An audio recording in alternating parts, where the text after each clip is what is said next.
Hello everyone, welcome back to a video documenting my journey with breast implant illness.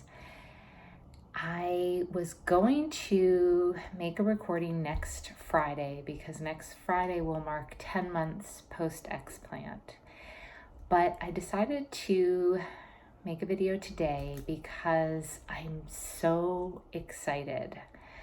I actually have so much I am eager to share with you. It's been a long time since I've left a video, many months. And I have a lot to share that I'm really excited about.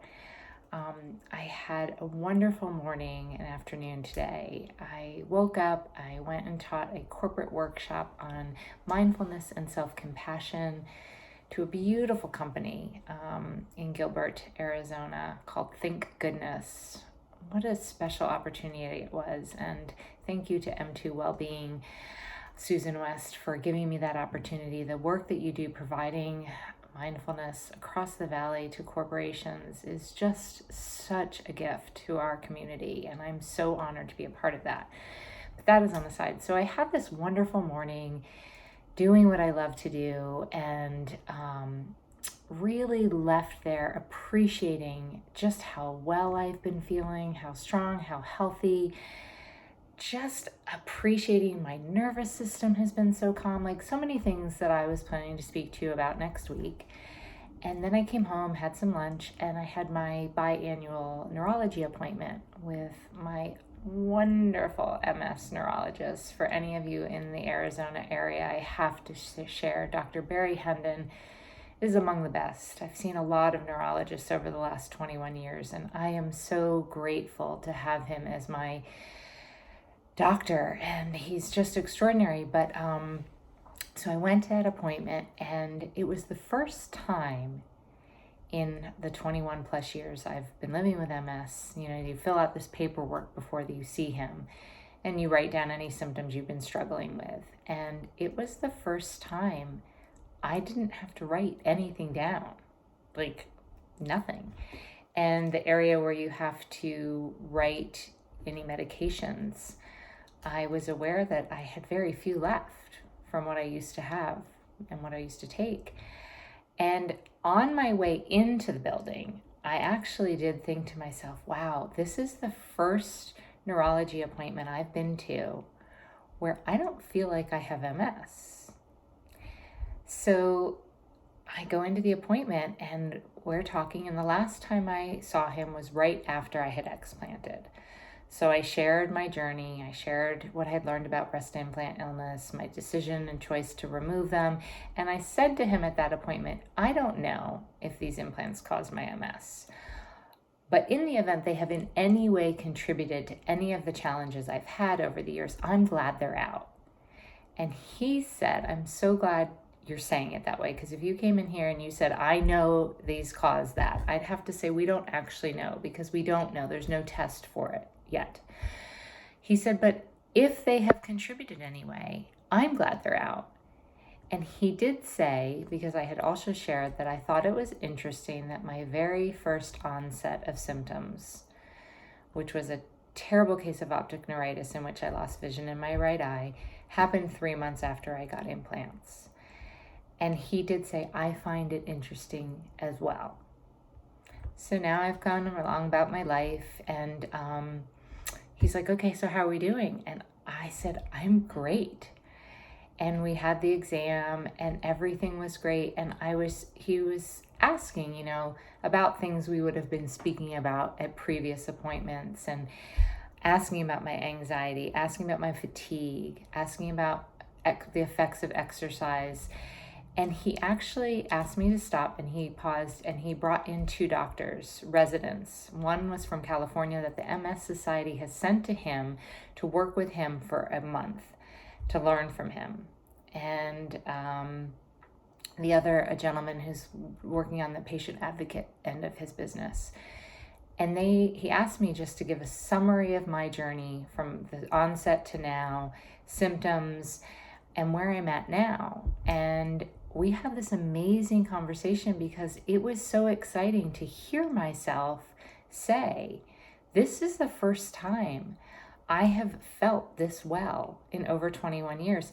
I said, my journey, and he's been with me, my doctor, for years, since I've moved out here 10 years ago. And I said, I've always had these peaks and valleys where I'd be doing well, I'd be strong, I'd be exercising, and then I'd hit a wall. I'd have a relapse, or I'd have a flare up, and I'd be out of commission, and I'd have to recover.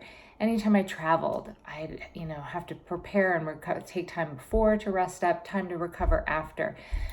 I shared that now, since my last visit 6 months ago, I've stayed consistently well. I haven't nosedived.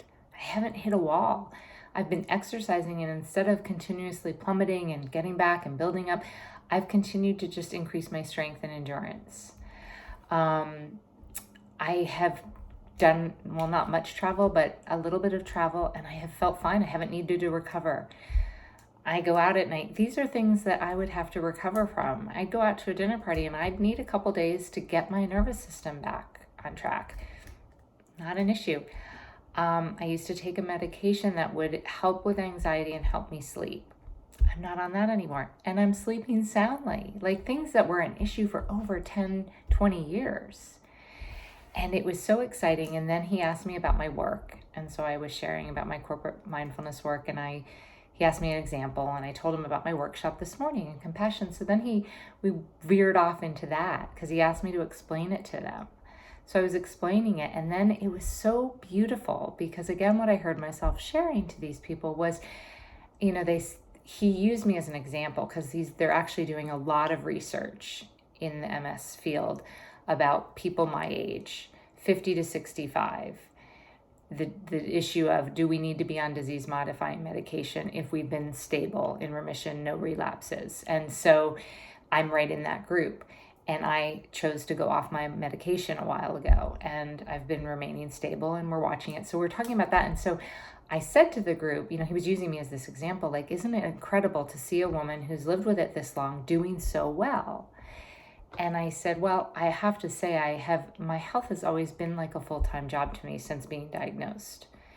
And it has, I've shared this with you all before, but prior to my explant, it was much more work to try to be well, what I had to do. But, as he said, I try to eat well, I try to exercise. My mindfulness is a huge part of my self-care. And I got to really dive into that with them when they wanted to ask me to explain compassion and how that works. And we had this amazing conversation about compassion in the West Coast versus the East Coast, and just really stimulating. I love stuff like that. So it was just so beautiful. But I was also able to share about what I had learned about breast implant illness and my personal choice to explant, and that I have to believe. I said, when I was here 6 months ago, I told you I believed my health was going to improve.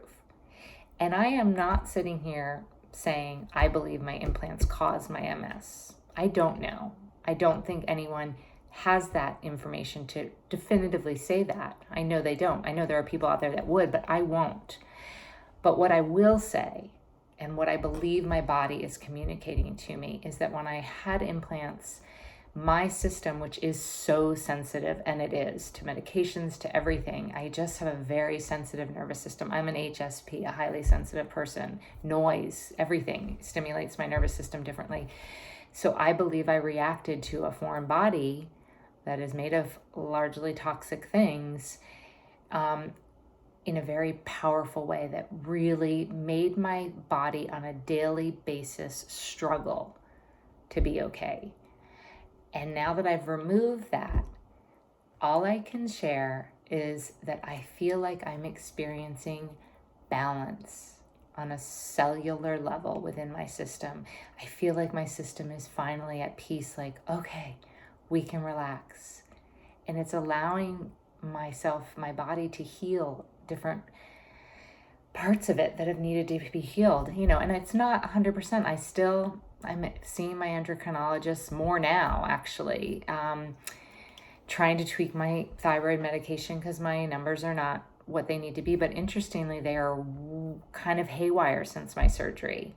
And I wonder if that's a certain level of healing happening also, where my system is needing to adjust because we've removed this toxic body, and now maybe it's got to be rebalanced. And I am still working with a rheumatologist for my Sjogren's, and the dry eye that I thought was magically better after surgery is not. I'm having in-office procedures done that are helping. I'm on different drops, and that is a challenge, but such a manageable challenge. And as I said, next week will be 10 months. And I do remember reading in the beginning of my research about breast implant illness that you can expect a month for every year that you had implants. So I can expect healing, at least up for 21 months. So who knows what's going to happen, but just at this stage, and I'm sorry, the doorbell just rang, so my dogs are going to be going crazy. Hopefully it's not too distracting for you. I'm far enough away, I hope. But as I am now, I am so grateful because I feel so much healthier, so much more at peace. My nervous system feels so much calmer. And I will say, we had some really challenging things coming up between the last video I made and now. Really challenging. And I was able to get through those with a remarkable sense of peace and calm and groundedness, which I always got to during challenging times, but I would have to work that much harder to get there. And it's just felt much less of an effort to get there now. And I'm so grateful. So 100% the right choice for me. And then I'm just going to share on another sort of topic, which I've been very open about, which is the whole body image part of this, because I've shared with you my choice to get implants was 21 years ago. I still remember the day sitting at a pool with my little kids in a bathing suit, self-conscious because after nursing and feeling I had literally no chest left, looking around the pool and this awareness of I am the only woman at this pool with this little of a chest, and even comparing myself to the young teens, and like, wow. And I went home really upset and cried to my husband, and I've shared that story. So now I want to share with you, 20 plus years later, I'm now 55, post-explant, back to my pre-implant body of virtually no chest. And my husband and I went to Cabo recently to celebrate our 25th year anniversary and to celebrate our just being really grateful for some really good news we've received for him regarding a health challenge we went through with him recently. So we were there celebrating. It was also my 55th birthday. And we're at a pool and I'm in a bathing suit. And again, just sort of scanning around, very aware. Once again, I was like, yep, I am the only person, the only woman at this pool, this flat. The difference is that now I was able to talk to my husband about it, very light-hearted. It didn't have this like shame that it had and this like something's wrong with me, I'm not a woman. Instead, it was this wonderful gift, this wonderful opportunity where I was able to do it over. It was my do-over of I have a choice. Like, yeah, once again, the flattest woman at the pool by far. And I'm okay. And it was okay. It was like, it's not a big deal. It doesn't change who I am as a person.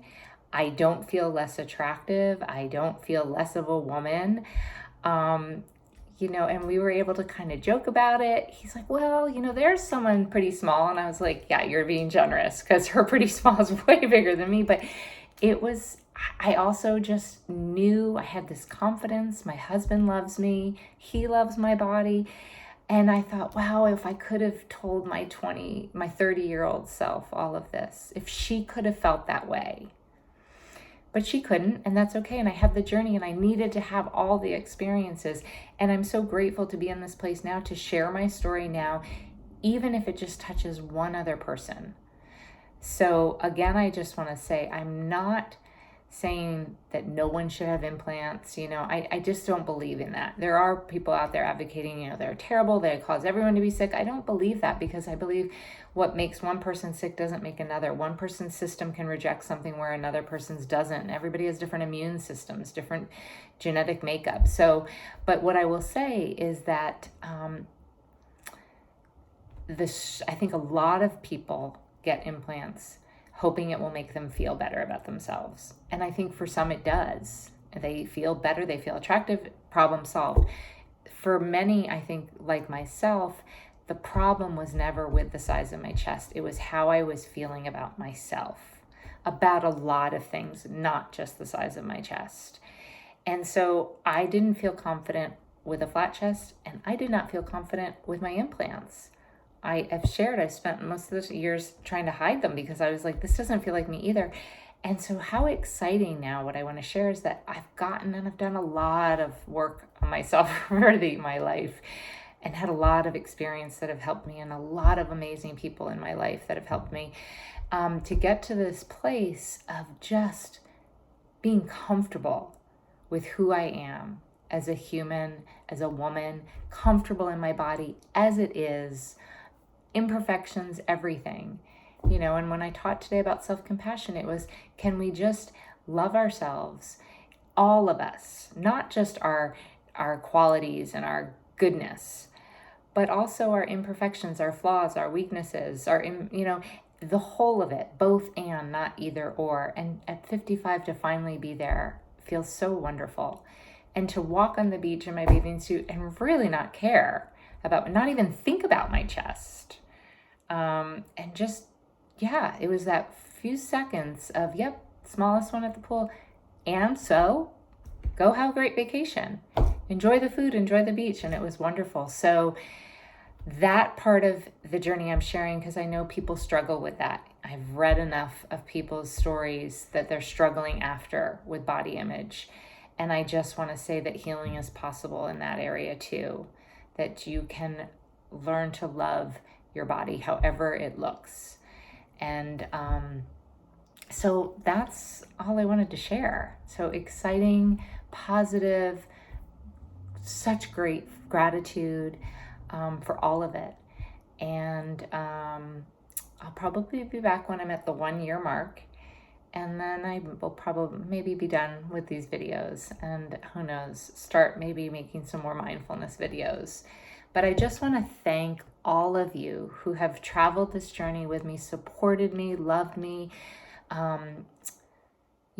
shared my story with others, because I have heard from people who, heard about me through my videos, and I've been able to talk to people. I've met women that have since gone on to explant after talking to me.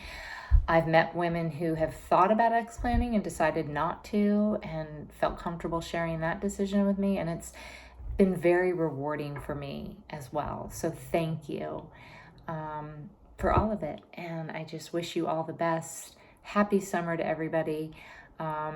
Lastly, I will share that I shared with the neurologist that my family is traveling back to Africa in July. The last time I went with my husband, I said to him, I'm sad because I don't think I can ever go back, because it was so draining on me. It was life-altering, most incredible vacation experience. We always thought we wanted to take our children, and I just said to him, I don't think I can ever do it again physically.